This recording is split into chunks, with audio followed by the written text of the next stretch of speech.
Bonjour à chacun d'entre vous et bienvenue dans Sans détour avec Wiebke Jolivet.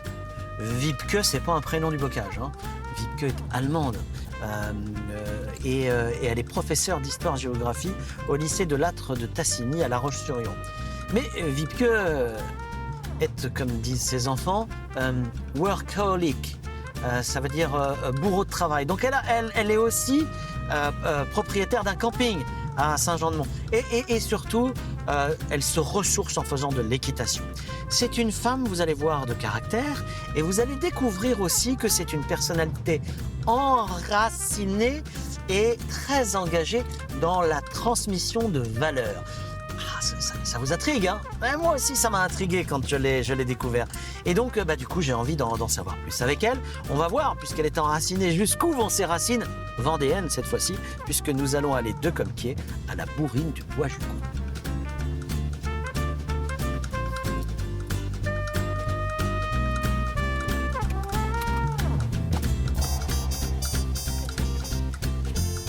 On voit la femme dynamique, hein. Vous vous approchez, prête à monter dans la voiture. Bonjour Wiebke. Bonjour.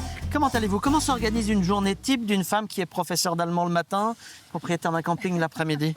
On fait la pause cheval le midi? Non, le matin. Ah, le matin? Bah oui, je suis une quelle heure? lève-tôt. Je suis une lève-tôt. Et je commence ma journée avec mon cheval. D'accord. À quelle heure? Juillet, août, 7h, 7h30. D'accord. Voilà. Et puis ensuite, j'arrive au camping pour donner un coup de main. Après, pendant l'année scolaire, c'est différent. Là, je ne peux pas commencer la journée avec mon cheval. Je commence ma journée avec vos élèves? Avec les élèves. Et puis c'est l'après-midi que les souvent, choses parce organisent. que les journées sont plutôt longues après au lycée. Parce que oui. c'est souvent jusqu'à 17-18 heures. Bien. Et j'ai de la route. Donc, Bien. je termine ma journée. Bon, avec le cheval. on va découvrir la gestionnaire de camping, la pédagogue, la passionnée d'équitation, la femme enracinée dans la Vendée aussi. Oh, tout à fait. Montez.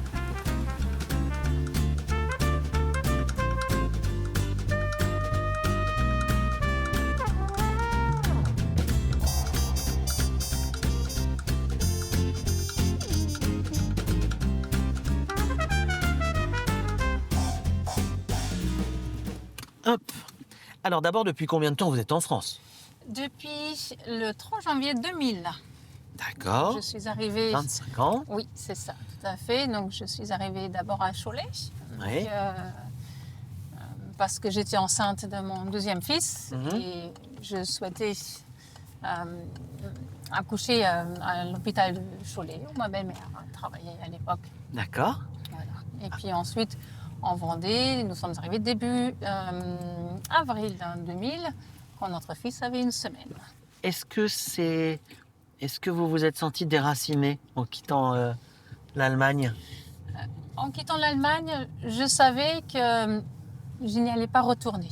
Ah oui? Oui, parce que en ayant les enfants, je sais, et puis comme je suis prof, je sais aussi que pour les enfants, c'est important d'avoir des racines. Et puis lorsque ils sont jeunes, l'école par exemple, c'est leurs amis et qui ont un rôle très important dans leur vie. Et je pense que j'étais consciente que j'allais plus jamais rentrer en Allemagne. Et puis là maintenant, 25 ans plus tard, je n'aimerais plus. Ah bon? Non. Pourquoi? Je ne me vois plus du tout vivre en Allemagne. Non, je suis vendéenne de cœur et bientôt, mon dossier est en cours, bientôt je serai française. Alors c'est vrai, je me suis posé la question. Donc aujourd'hui, vous vous sentez pleinement vendéenne. Vous ne retournez plus en Allemagne? Vous avez Non. Plus du tout. J'aime beaucoup. Si, je retourne en Allemagne tous les ans pour voir ma famille, mais bien etc. sûr, J'aime beaucoup. j'imagine. J'apprécie beaucoup, mais ma vie est en France. D'accord. Ouais. Quelle partie de l'Allemagne Je viens de l'Allemagne du Nord. C'est la Frise orientale. Oui. C'est vraiment l'extrême nord-ouest.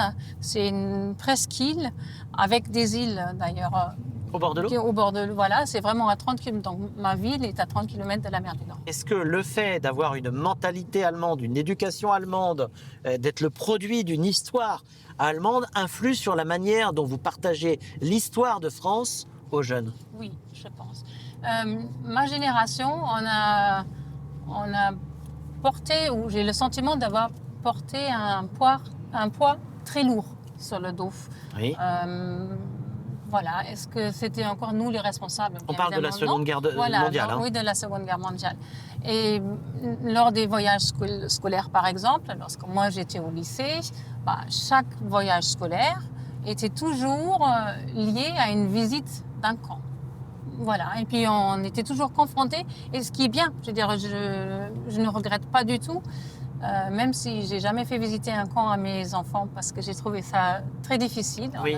On a fait la Normandie, on a fait Verdun, mais un camp on n'a jamais osé. Donc moi en tant qu'élève, donc j'ai visité des camps, et oui, c'était toujours ce passé.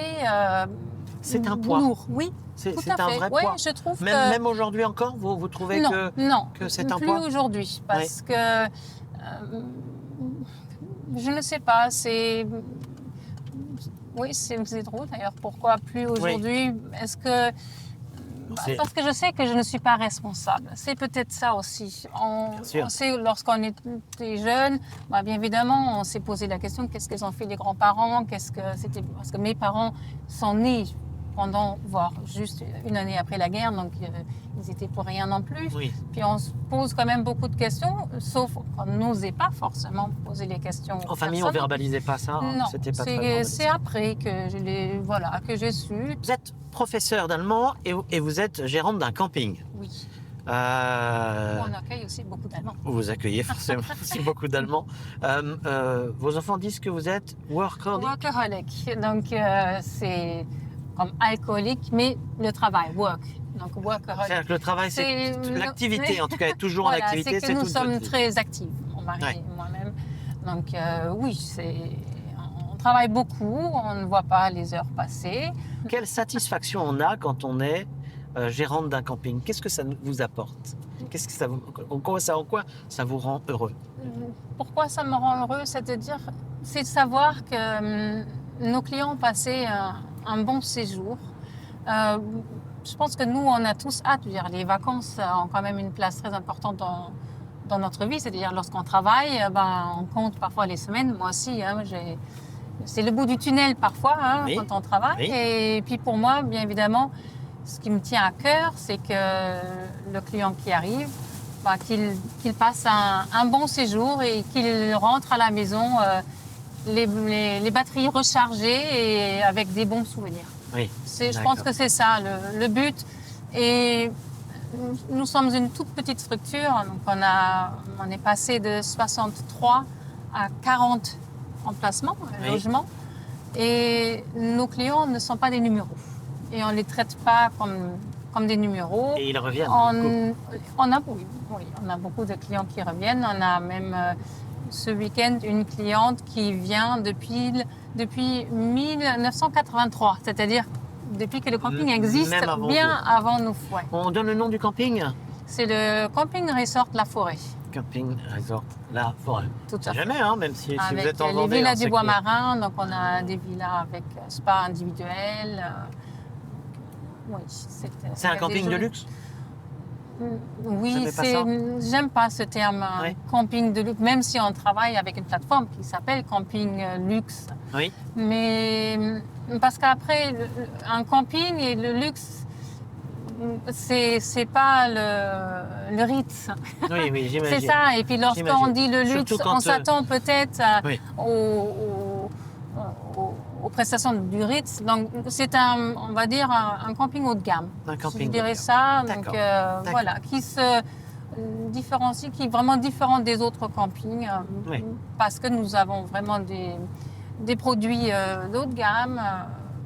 Écologique. Nous sommes un camping écologique. C'est très important pour nous aussi. D'accord. Alors, on va écouter le morceau de musique que vous avez choisi. Oui. Vous avez choisi un morceau de musique, je vous l'ai dit, qui me rappelle ma jeunesse. On va écouter Winds of Change du groupe Scorpion. Oui. Pourquoi vous avez choisi cette musique-là? Pourquoi j'ai choisi cette musique-là? C'est une chanson de ma jeunesse, les années de lycée, et c'est un peu les années d'insouciance peut-être. C'était la fin de la guerre froide. Oui. D'ailleurs, la chanson, elle en parle. Hein. Oui. Et oui, c'est une belle chanson qui parle d'une belle époque finalement. Très bien. Où on a cru que tout allait mieux. Oui. Très bien. On va à la Bourrine du Bois-Jucot, vous connaissez? Oui. Comme vous êtes enraciné, je voulais savoir jusqu'où vous étiez bien enraciné. Et je me suis dit, je vais l'emmener dans un terreau de tradition et d'ancrage. Voilà. Et on va continuer à échanger. On a 2 sujets qu'on va aborder, le monde du cheval et puis ces fameuses classes défense.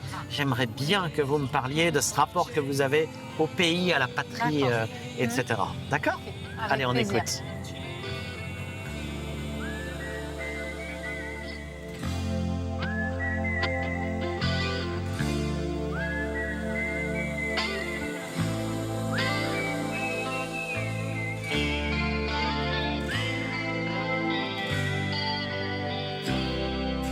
The world is closing in. Did you ever think that we could be so close, like C'est beau. C'est vraiment ma jeunesse. brothers? C'est chouette. The future's in the air. Accompagnement. Can feel it Oui, mais je sais bien. everywhere. I'm blowing with the wind of change.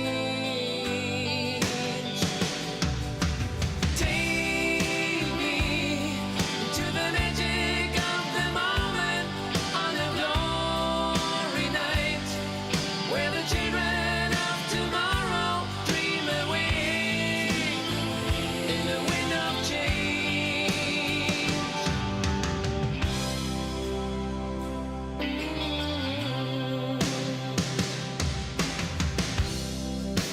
Walking down the street, distant memories are buried in the past forever.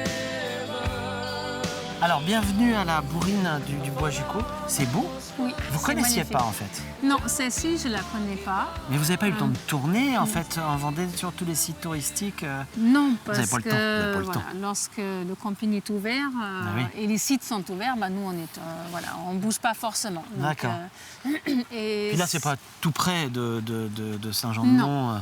On est un peu en Bon, distance, ça va, même si oui. on n'est pas trop loin. Mais on a Le Davio, le Davio aussi, hein, Allez-y. qui est un site Oui. qui l'écomusée. qui reflète très très bien aussi l'histoire vendéenne. Ah oui, bien sûr. Alors, il y a quelques sites comme ça, la Bourrine à Rosalie, Oui, tout à fait.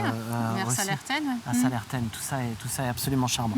J'ai envie que vous me parliez des classes. Alors, je vais encore ranger le truc. Une classe engagée. Classe engagée C'est et une pas classe Non, défense. c'est au Alors, collège, on parle d'une classe défense et au lycée, on parle d'une classe c'est engagée. quoi une classe engagée déjà? Engagée. Donc, ce sont des élèves qui s'engagent pendant l'année de seconde. Donc c'est le prof, donc le référent qui choisit le thème. Donc il y a aussi, on peut choisir l'écologie, le sport. Il y avait les JO, mais moi c'est vraiment sur les mémoires. Voilà, que je travaille beaucoup avec mes élèves. Et puis les élèves d'une classe engagée, ils font tous leur SNU. Ils passent tous leur SNU. Service national Voilà, universel. c'est ça, pendant la période scolaire. D'accord. Voilà. Pourquoi vous avez choisi les mémoires et qu'est-ce que c'est pour vous les mémoires? Qu'est-ce que ça représente qu'on comprenne? Défense et mémoire, c'est pour moi, en tant qu'Allemande, je ne souhaite pas que cela puisse se reproduire. Donc pour moi, c'est très important. Donc je participe avec mes élèves aux cérémonies du 8 mai, du 11 novembre. D'accord. Donc, et je pense que lorsqu'on a participé une fois, parce que j'avais aussi des élèves qui étaient un petit peu réticents, qui ont dit « Oh, je ne sais pas trop ». Et finalement, ça... Parce qu'ils ont, il y a une ambiance. ils ont peur du rapport à l'identité, du rapport à la nation, ils ont peur d'être Peut-être, catalogués, ou ils même ont peur de chanter la Marseillaise, mais lorsqu'ils voient vraiment qu'il y a un sens, qu'il ne faut pas oublier les personnes qui ont donné leur vie Oui. pour notre liberté, pour notre démocratie, voilà, tous mes élèves finalement me remercient. Oui. Ouais. Oui. Après, je ne les force pas, hein, mais, c'est les élèves de ma classe engagée qui participent, mais aussi mes élèves à Bibac, ceux qui souhaitent, qui sont disponibles, qui sont proches de La Roche. qu'est-ce qu'ils vous disent à la sortie? Quel lien vous entretenez après? Quels souvenirs ils gardent? Vous avez de nombreux élèves maintenant. Oui. Quand vous les retrouvez, est-ce qu'ils vous en parlent? Et quelle trace ça met dans leur cœur? On vient juste de fêter les 10 ans de la section Abibac. Ouais. Donc cela fait 10 ans qu'on a préparé, même plus, on a fait la 10e cérémonie de la remise des diplômes. Et il y a beaucoup d'élèves qui sont venus, même de la première promotion. Finalement, on les accompagne pendant 3 ans. Donc c'est quand même intense. On passe 3 années avec les élèves, on les voit grandir de la classe de seconde jusqu'à la classe de terminale, on les voit mûrir. Et puis ce sont des élèves qui atterrissent quand même dans des filières d'excellence. Derrière. C'est lié à ça, vous pensez?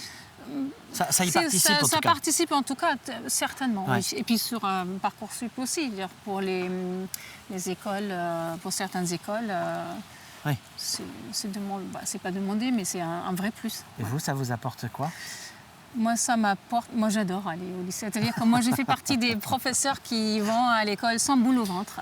Je ne me demande jamais qu'est-ce qui pourrait m'arriver aujourd'hui parce que je sais que je suis en face d'un groupe qui est motivé, qui m'écoute. J'ai pas besoin de m'occuper de la discipline et j'adore. Et après, voilà, notamment en histoire, on peut raconter des petites anecdotes.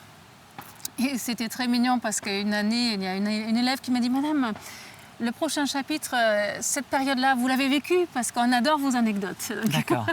Ouais, les petites anecdotes. Voilà, c'est très gratifiant, on imagine. Oui, par contre, oui, on a... Oui, vous recevez beaucoup. On donne beaucoup de temps, mais on reçoit énormément aussi. Bien sûr. Et alors, le dernier sujet dont je voulais parler avec vous, et non des moindres, c'est quand même l'équitation. Ah, ma troisième vie. C'est la troisième. C'est votre troisième vie. Il y a quand même des personnes qui pensent que je fais que ça. Celle-là, elle est à vous. C'est ça. C'est le plus intime chez vous, c'est le plus charnel. Oui, bien évidemment. C'est mon cheval que j'ai déjà depuis 8 ans. Il a une place importante dans ma vie. C'est mon équilibre aussi entre la vie active et puis le moment où on se vide la tête. Vous pratiquez l'équitation toute seule? Oui, je prends des cours. Vous prenez des cours? Ah oui, quand même. bien évidemment, je prends des cours de dressage. J'ai repris le saut doucement parce que j'ai eu un accident très grave. Il y a 8 ans, je me suis fracturé la colonne vertébrale et l'épaule, avec mon cheval qui à l'époque était très jeune. Et j'ai pas baissé les bras. Et maintenant, mais là, vous galopez comme un lapin? Tout à fait. Vous n'avez plus de séquelles? Non. C'est merveilleux. Non. Ah oui, vous avez été bien réparé alors? J'ai été très très bien réparée. Qu'est-ce que ça vous a appris sur le monde du cheval, cet accident et ce drame? Qu'est-ce que ça m'a appris? J'ai repris très vite, c'est-à-dire que j'ai fait une longue pause. J'ai fait une pause d'une 20aine d'années. J'étais une cavalière très active en Allemagne. J'étais même une très bonne cavalière. Et pendant 20 ans, avec les enfants jeunes, avec le camping, avec l'enseignement, c'est très chronophage lorsqu'on s'occupe d'un cheval. Donc je n'ai pas fait d'équitation du tout. Et j'ai repris peut-être trop vite. C'est-à-dire que je n'étais peut-être pas assez fit pour sauter tout de suite avec un jeune cheval, etc. Donc c'était peut-être, j'étais trop naïve, ou c'était ça, mais j'étais quand même heureuse. Et puis, 3 mois après, je suis remontée à cheval. 3 mois après Ouais, 3 mois et demi, mais tout doux d'abord. Sans peur? Non, pas de peur, de l'appréhension. Je dirais plutôt une appréhension. Et puis pendant 3 ans, je n'ai pas vu de barre. J'ai vraiment fait que du dressage, des balades. Et puis après, là, ça y est, parce que on se comprend sans mots avec mon cheval. De toute façon. Une dernière question avant de se quitter. En préparant cette émission, on m'avait dit si je pouvais être prof tout le temps, je serais prof tout le temps. C'est une vraie vocation. Oui, déjà depuis l'âge de 6 ans, je savais que je voulais être prof. C'était, quand j'ai été scolarisée à l'âge de 5 ans et ça m'a Voilà, ça m'a plu tout de suite. Cet et avec univers-là était le mes vôtre. enfants, avec mes amis, il fallait toujours jouer À la l'école. maîtresse, Et à puis c'était l'école. toujours moi la maîtresse. Donc après, les copines ne voulaient plus jouer parce Ah ouais. que... voilà, je C'est voulais bien pas- d'avoir cette assise-là et de se dire d'avoir toujours su ce qu'on voulait faire. Oui, Donc oui, voilà, c'est ça, vrai. ça rend C'était heureux. toujours ça. Voilà, c'était tracé, je Ah ouais. pense. Même si, voilà, pendant ma scolarité, j'ai laissé des portes ouvertes en prenant le latin, comme j'ai expliqué tout à l'heure. Parce que, voilà, lorsqu'on veut faire médecine, quand on n'a pas fait le latin, on ne peut pas. Ouais. Mais voilà. Très bien. Écoutez, Wiebke, je vous remercie beaucoup Oh, merci. d'avoir accepté de vous livrer comme ça.